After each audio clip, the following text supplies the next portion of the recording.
అసలే మూడో test match ఓడి సిరీస్లో 1-2తో వెనుకబడిన టీమిండియాకు మరిన్ని కష్టాలు రావడం ఖాయంగా కనిపిస్తుంది. ఈ నెల 23 నుంచి మాంచెస్టర్ వేదికగా ఆతిథ్య జట్టు ఇంగ్లాండ్తో జరిగే 4వ టెస్టు మ్యాచ్కు ముందే టీమిండియాకు బిగ్ షాక్ తగిలేలా ఉంది. అసలే ఓడిన బాధలో ఉన్నామంటే 4వ టెస్టులో ఆడబోయే టీమిండియా తుది జట్టుకు ఏకంగా ముగ్గురు మ్యాచ్ విన్నర్స్ దూరమయ్యేలా ఉన్నారు. అందులో మొదటగా చెప్పుకోవాల్సింది జస్ప్రీత్ బుమ్రా. ఇంగ్లాండ్ టూర్ ప్రారంభం కావడానికి ముందు నుంచే ఈ సిరీస్లో పేస్ గన్ బుమ్రా వర్క్లోడ్ కారణంగా 3 టెస్టు మ్యాచ్లు మాత్రమే ఆడతాడని సమాచారం ఉన్న సంగతి తెలిసిందే. దానికి అనుగుణంగానే తొలి టెస్టు మ్యాచ్ ఆడిన బుమ్రా రెండో టెస్టుకు దూరం అయ్యాడు. ఆ తర్వాత మూడో టెస్టు మ్యాచ్ ఆడాడు. ఇప్పుడు 4వ టెస్టుకు కూడా దూరం అయ్యే అవకాశాలు ఉన్నాయి. మళ్ళీ 5వ టెస్టుకు అందుబాటులో ఉంటాడు. నిజానికి మూడో టెస్టుకు 4వ టెస్టుకు వారం రోజుల విరామం ఉంది. కాబట్టి బుమ్రాకు కావలసినంత విశ్రాంతి దొరుకుతుంది. అయినప్పటికీ ముందు జాగ్రత్తగా బుమ్రాను ఆడించే అవకాశాలు కనిపించడం లేదు. ఎందుకంటే మొదటి టెస్టు మ్యాచ్ రెండో టెస్టు మ్యాచ్కు కూడా వారం రోజుల విరామం ఉన్నది. కానీ బుమ్రా ఆడలేదు.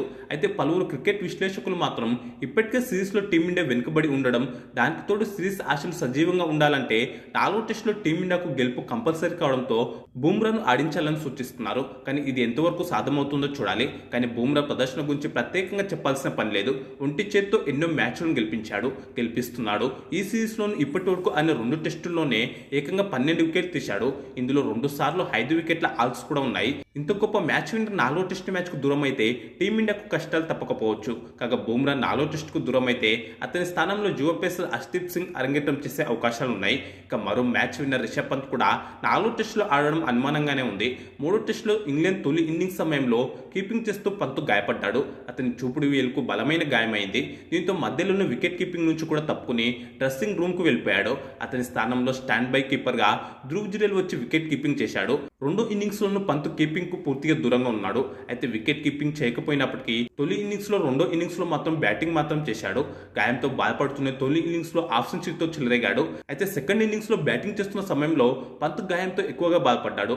అందుకే ఎక్కువగా సింగిల్ హ్యాండ్తోనే ఆడాడు. దీంతో 4వ టెస్టు సమయానికి పంత్ పూర్తిగా కోలుకోవడం కష్టంగానే కనిపిస్తుంది. ప్రస్తుతం సూపర్ ఫామ్ లో ఉన్న పంత్ ఈ సిరీస్లో ఇప్పటికే 2 సెంచరీలు 2 హాఫ్ సెంచరీలు చేసిన సంగతి తెలిసిందే. దూకుడుగా ఆడుతూ ప్రత్యర్థి చేతుల్లో నుంచి ఒంటి చేత్తో మ్యాచ్ను లాగేసుకురావడం పంత్ నైజం. నిజం చెప్పాలంటే ఇంగ్లాండ్ బేస్బాల్ క్రికెట్ మొదలు పెట్టడానికి ముందు నుంచే పంత్ ఆ తరహాలోనే బ్యాటింగ్ చేస్తున్నాడు. ఓ సందర్భంలో టీమిండియా మాజీ కెప్టెన్ రోహిత్ శర్మ ఇదే విషయం చెప్పాడు. కీపింగ్లోనూ పంత్ అదరగొడుతుంటాడు. ఇంగ్లాండ్ సెకండ్ ఇన్నింగ్స్ సమయంలో కీపింగ్లో పంత్ లేని లోటు స్పష్టంగా కనిపించింది. ప్రస్తుతం జట్టు వైస్ కెప్టెన్ కూడా. అలాంటి గొప్ప మ్యాచ్ విన్నర్ అయిన పంత్ 4వ టెస్టుకు దూరం అయితే అది టీమిండియాకు పెద్ద దెబ్బగానే చెప్పుకోవాలి. అయితే ప్రస్తుతానికైతే పంత్ గాయం తీవ్రతపై అతను 4వ టెస్టు ఆడతాడా లేడా అనే అంశంపై ఎలాంటి అప్డేట్ లేదు. 4వ టెస్టు నాటికి పంత్ కోలుకొని ఆడితే ఎలాంటి టెన్షన్ ఉండదు. ఒకవేళ పంత్ దూరం అయితే అతని స్థానంలో వికెట్ కీపర్ ధ్రువ్ జురేల్ 4వ టెస్టు ఆడనున్నాడు. కాగా 24 ఏళ్ల ధ్రువ్ జురేల్ ఇప్పటి వరకు 4 టెస్టు మ్యాచ్లు ఆడాడు. 40 సగటుతో 202 పరుగులు చేశాడు. ఓ హాఫ్ సెంచరీ ఉంది. అత్యధిక స్కోర్ 90 పరుగులుగా ఉంది. ఇక 4వ టెస్టుకు దూరం అయ్యే అవకాశాలు ఎక్కువగా ఉన్న మరో ఆటగాడు కరుణ్ నాయర్. కరుణ్ నాయర్ దూరం కావడం కాదు, కానీ జట్టు మేనేజ్మెంటే అతని 4వ టెస్టుకు టీమిండియా తుది జట్టు నుంచి తప్పించే అవకాశాలు ఎక్కువగా కనిపిస్తున్నాయి. Dear cricket give me one more chance అని 2 ఏళ్ల క్రితం కరుణ్ నాయర్ సోషల్ మీడియాలో పోస్ట్ పెడితే జట్టులోకి వస్తే ఎంత బాగా ఆడతాడోనే అంతా భావించారు. దానికి తగ్గట్టుగానే కొంతకాలంగా రంజీలో దుమ్ము లేపుతున్నాడు. అలాగే విజయ్ హజారే ట్రోఫీలోనూ పరుగుల వరద పారించాడు. అంతెందుకు, ఇదే ఇంగ్లాండ్ పర్యటనలో టెస్ట్ సిరీస్ ప్రారంభానికి ముందు నిర్వహించిన ప్రాక్టీస్ మ్యాచ్లోనూ విధ్వంసం సృష్టించాడు. ఏకంగా డబుల్ సెంచరీ కొట్టాడు. దీంతో ఏజ్ ఎక్కువైనప్పటికీ దానిని పక్కన పెట్టి మరీ 33 ఏళ్ల కరుణ్ నాయర్కు జట్టులో చోటు కల్పించారు. కానీ ఏం లాభం, కరుణ్ నాయర్ ఆట అంతా ఆరాటం ఎక్కువ పోరాటం తక్కువగా అన్నట్టు అయిపోయింది. ఎందుకంటే ఉత్తుత్తి మ్యాచ్లో డబుల్ సెంచరీలతో చెలరేగిన కరుణ్ నాయర్ అసలు మ్యాచ్లోకి వచ్చేసరికి తెలిపోయాడు. తొలి 2 టెస్టుల్లో విఫలమైతే పోనీలే పాపం ఏదో బ్యాడ్ లక్ వల్ల అలా జరిగిందేమో అని 3 టెస్టులో కూడా అవకాశం ఇచ్చారు. కానీ 3వ టెస్టులోనూ చేతులు ఎత్తేశాడు. 6 ఇన్నింగ్స్లో ఒక్కసారి కూడా 50+ స్కోర్ చేయలేకపోయాడు.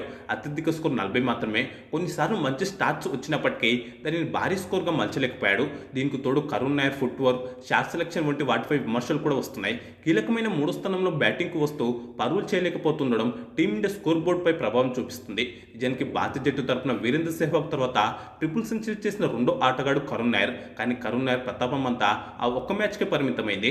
దురదృష్టవశాత్తు కరుణ్ నాయర్ ఇప్పటి వరకు ఆయన 9 టెస్టు మ్యాచ్ల్లో ట్రిపుల్ సెంచరీ చేసిన ఇన్నింగ్స్ మాత్రమే ఒకే ఒక 50+ స్కోర్. ఆ తర్వాత ఒక్కసారి కూడా మళ్ళీ కనీసం 50 పరుగులు కూడా చేయలేకపోయాడు కరుణ్ నాయర్. దీంతో 4వ టెస్టులో కరుణ్ నాయర్ను పక్కన పెట్టి అతని స్థానంలో సాయి సుదర్శన్ను మళ్ళీ జట్టులోకి తీసుకొని తీసుకొచ్చే అవకాశాలు ఎక్కువగా ఉన్నాయి. మొదటి టెస్టు ద్వారా అరంగేట్రం చేసిన సాయి సుదర్శన్కు మరో అవకాశం ఇవ్వలేదు. దీంతో అతన్ని 4వ టెస్టులో ఆడించే అవకాశాలు ఎక్కువగా ఉన్నాయి. అయితే అభిమన్యు ఈశ్వరన్ నుంచి సాయికి గట్టి పోటీ తప్పకపోవచ్చు. మొత్తంగా 4వ టెస్టుకు టీమిండియా తుది జట్టులో ఈ 3 మార్పులు జరిగే అవకాశాలున్నాయి. మిగతా జట్టు యథావిధిగా కొనసాగవచ్చు. కాగా మీ దృష్టిలో 4వ టెస్టుకు టీమిండియా తుది జట్టులో ఎలాంటి మార్పులు ఉంటే బాగుంటుందో మీ అభిప్రాయాన్ని కామెంట్స్ బాక్స్లో చెప్పండి. అలాగే ఈ వీడియోకు లైక్, షేర్ చేసి ఛానల్ను సబ్స్క్రైబ్ చేసుకోండి.